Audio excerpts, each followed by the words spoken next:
Կրթաձև նորություններ։ Հայաստանի կուսակրոնած առաքելության առաջնորդ Նիկոլ Փաշինյանը որոշել է իմպիչմենտի գործընթացը սկսել ամենայն հայոց կաթողիկոս Գարեգին II-ի հանդեպ։ Արդեն կոչ է արել դրուժիննիկների ջոկատներ ստեղծել եւ գրոհել Մայր Աթոռ Սուրբ Էջմիածնի վեհարանը։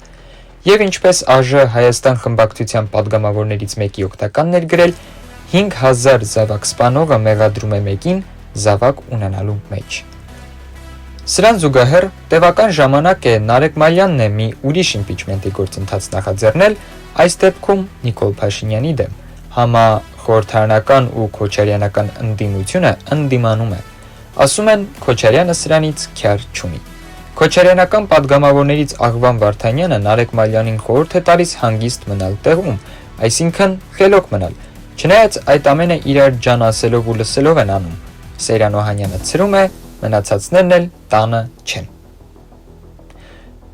Եթե Նարեկ Մալյանը իմպիչմենտի հարցում քոչարյանականներին ու նիկոլականներին է դաշնակից համարում, ապա Լուսավոր Հայաստանի ժողովուրդը սերժականներին է համարում Փաշինյանի թևուտիկունքը։ Եթե Նարեկ Մալյանը առավոտը բարևում է բոլորին, բացի իմպիչմենտը ձախողած քոչարյանականներին, ապա Դավիթ Խաժակյանն էլ օրը լուսացնում ու մթեցնում է Սերժ Սարգսյանի կոլաբորացիոնիզմը բացահայտելով։ Այդ ընթացքում Իլոն Մասկի հայաստանյան գրասենյակի ներկայացուցիչ Հովիկ Աղազարյանը շարունակում է պնդել իր սեռական անմեղության կանխավարկածի վրա, հայտարարում, որ դեմ չէ, եթե իր զուգընկերուհու կրծկալի միջից պետական անվտանգության թուղթ գտնեն, ինչը հերթական անգամ կապացուցի, որ Վանոն Վազգեն Սարգսյանը Տեր-Պետրոսյանի հետ դրեցին ձախողումների հիմքը։